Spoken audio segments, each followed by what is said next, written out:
at dawn on a Thursday that no one in the strategic world will soon forget. Something happened over the waters of the Strait of Hormuz that forever changed how military experts around the world will view the future of naval conflict. A drone was approaching a warship on a collision course. It was coming at speed, with precision, with all the purpose for which it had been built and programmed.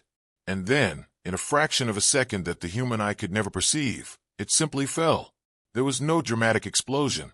There was no missile cutting through the sky in a trail of smoke. There was no deafening sound of a conventional weapon firing. There was only an invisible beam of energy, 60 kilowatts of concentrated power, directed with surgical precision, traveling at the speed of light until it encountered the drone's fuselage and instantly transformed it into inert wreckage, plummeting towards the waters of the Gulf of Oman. What the world has just witnessed is not a promise of the future. It is not a project under development being tested under controlled conditions. This is the reality of the present, happening in one of the most strategic and contested stretches of water on the entire planet.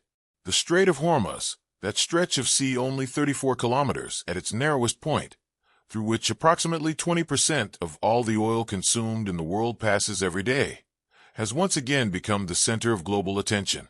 And this time, what unfolded there was not a symbolic show of force. It was a real military operation with real consequences, which defense analysts in Washington, Moscow, Beijing, Tel Aviv, and Tehran are urgently deciphering in recent hours. To understand the weight of what happened, it is necessary to first understand what was at stake. For decades, the Islamic Republic of Iran has patiently built a specific military doctrine around a very clear geographical reality. The Strait of Hormuz is narrow. It is precisely this physical characteristic, this natural limitation of maritime space, that underpins the entire Iranian coastal defense strategy. The reasoning is simple in theory and extremely sophisticated in execution. If a coastal power can position enough missiles, enough drones, enough fast attack boats, and enough command and control infrastructure along the northern coast of the strait, it can make passage through those waters so expensive, so risky, so fraught with simultaneous threats from multiple vectors, that any adversary would need to think twice, 3 times, 4 times before attempting a crossing. Iran didn't just think about this doctrine. Iran built it.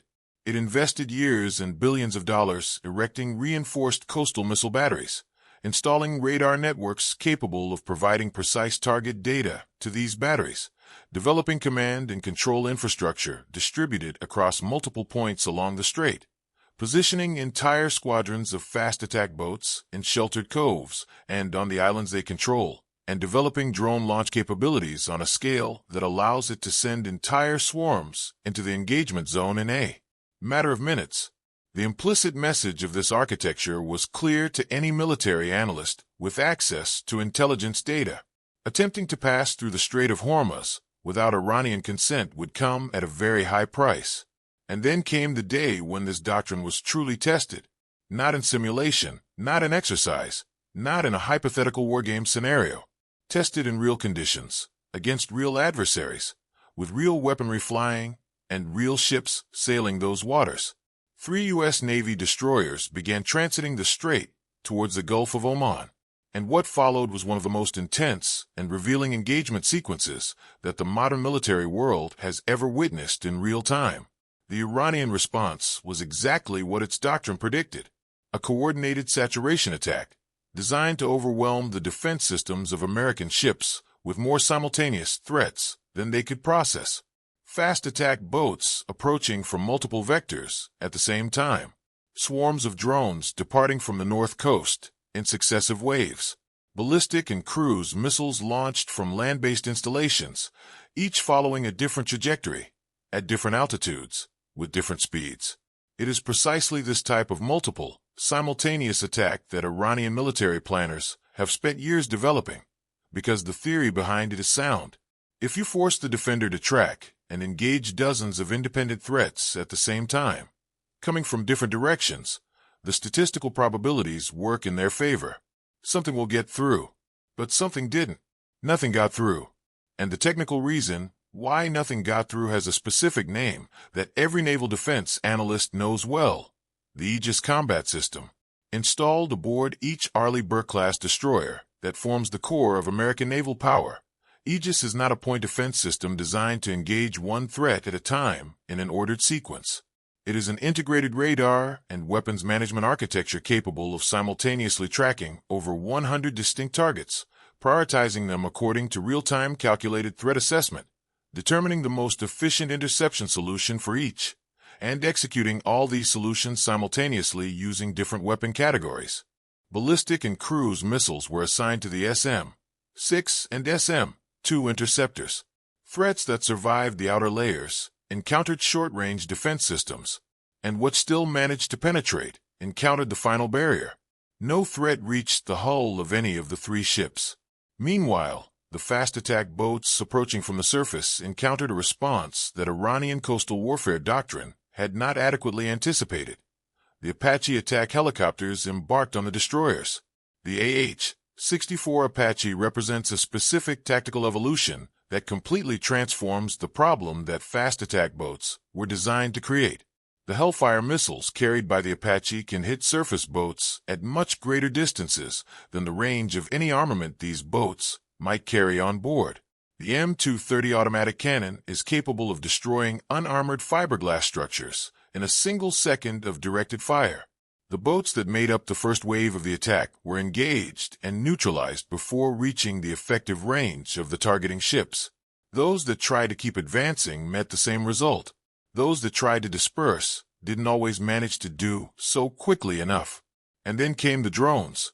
Drone swarms that represent perhaps the most significant development in Iranian strike doctrine in recent years, because they are Iran's answer to the fundamental problem of cost asymmetry. An attack drone costing tens of thousands of dollars can, in theory, neutralize a ship costing hundreds of millions. The mathematics of this equation is what makes the drone swarm so attractive as a strategic concept. But the drone swarms encountered directed energy systems.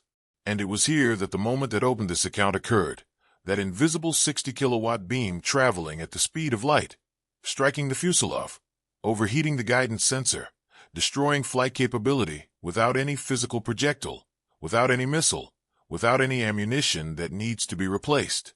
The operational cost of each successful directed energy interception is essentially the cost of the electricity needed to power the system.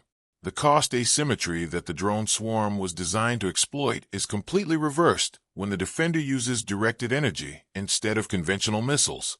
By the end of that night, the 4 geographic points that represented the operational core of the Iranian coastal defense architecture in the Strait had been hit by precision strikes: Bandar Abbas, Qeshm Island, Minab, and Bandar-e Khamir.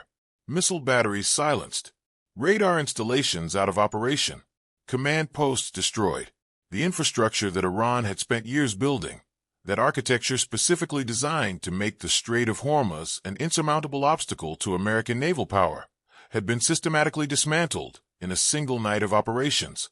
The 3 destroyers completed their transit without a single impact on any of the 3 hulls. What makes this event so significant beyond the immediate outcome is not just what happened, but what it reveals about the current state of American military technology and the limits of the Iranian doctrine of asymmetric warfare. For decades, Iran's strategy has relied on the premise that cost asymmetry worked in its favor. Cheap weapons in sufficient quantity could overcome expensive defense systems. But when the defender starts using directed energy to intercept low-cost drones and missiles, this fundamental premise collapses. The entire strategic calculation needs to be redone. There's also the diplomatic dimension of this situation, which cannot be ignored by anyone who wants to understand the full picture. Negotiations between Washington and Tehran on the Iranian nuclear program continue to be conducted in parallel with these military events. And the message conveyed by the May 7th operations is not one of unrestricted escalation. It is a calibrated demonstration of capability, a demonstration that targets operational military infrastructure without maximizing destruction on a wider scale. A demonstration that clearly states that a much more comprehensive version of this list of targets is available if negotiations do not advance. It is a language that strategic planners in Tehran are perfectly capable of reading and interpreting accurately. For the rest of the world observing these events, and especially for the nations that depend on the continuous flow of oil through the Strait of Hormuz to keep their economies functioning, The events of May 7th bring both relief and concern. Relief because the ships passed and the strait remains open. Concern because the intensity of the oil spill is still high. The confrontation makes it clear that this issue is far from being resolved and that new episodes of tension are a real possibility until diplomatic negotiations reach a definitive result. The oil that passes through the Strait of Hormuz every day is not a geopolitical abstraction. It is fuel for factories, for power plants, for heating systems in ordinary homes inhabited by ordinary people in countries that may never consciously think of the Strait of Hormuz as something relevant to their daily lives. Any significant disruption to this flow translates into economic consequences that spread rapidly through global supply chains, arriving as price increases and supply instability in places geographically distant from those 34 miles of disputed water. This is why what happened on May 7th matters, not only to military strategists and analysts, but to anyone who follows the major movements that are reshaping the world order right now. We are living in a period of technological transition in the nature of warfare that has few historical precedents in terms of the speed and depth of the changes underway. Directed energy has ceased to be science fiction and has become an active operating system in a real combat theater. The swarms of drones that seem to be the ultimate weapon of asymmetric warfare have found their counterpart. Integrated naval defense systems have demonstrated the ability to withstand coordinated saturation attacks on an unprecedented scale.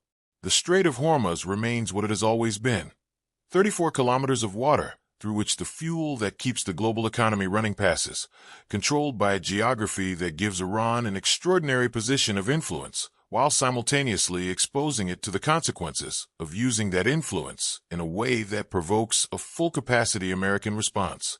The balance between these two realities is what has defined Iranian policy in this region for decades, and it continues to define the choices Tehran must make now, after a night in which its coastal defense architecture was tested and found insufficient against the technology that opposed it. What comes next depends on decisions that will be made behind closed doors in Washington and Tehran in the coming hours and days. It depends on how negotiators will interpret the signals sent by this operation.